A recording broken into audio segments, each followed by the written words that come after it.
you've got to build 90 new houses a week, according to some statistics, in order to keep pace with population. Can you manage that?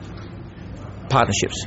The key on any growth is to create the partnerships. Sekisui House, the largest house builder in the world, a company that prides itself on sustainability. They've got the zero emission house. They're going to build one of those next year in the Ripley Valley. If we create that sustainable housing environment, they build a house in 21 days. They're top quality houses, some of the best in the world. We've got to bring that technology to Ipswich, and we can do it. All we need is a little bit of support for the road, for infrastructure. Now, you're an astute politician, a local politician.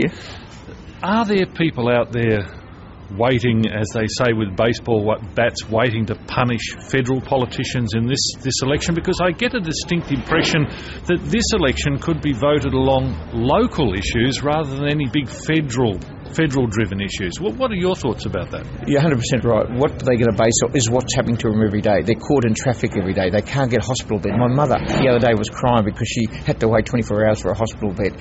So she is starting to feel the punch, and she feels that politicians have let her down. At the end of the day, what we've got to do is what I do. We've got to stop listening to the vocal minority and start listening to the silent majority. The people out there who don't really complain to policies, that sit there and wait for the decisions that come out. Those decisions are about leadership. The worm the other night, when the leaders were talking about setting up committees and the worm dropped. I don't set up committees. What I do is work in partnership with the community to make decisions on their best behalf. All right. If I can take you back to just a little bit of a political summary of what's going on, have you seen a federal election like this before? Not really, but every federal election is different. But you know what I love is that every time we go to vote, we can do it in a free, democratic country.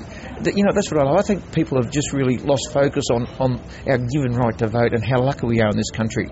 Of course, Ipswich is known as the heartland of One Nation. It's where it was founded in 1997. The One Nation voters, who are so vocal and so powerful in their own little way back in those days, where have they gone now? Look, One Nation is like any other political party. When people start to feel unhappy with the political system, they turn to other things. Either they turn to informal voting or they look at some minority party just to punish the major parties. They usually alternate backwards and forwards. What people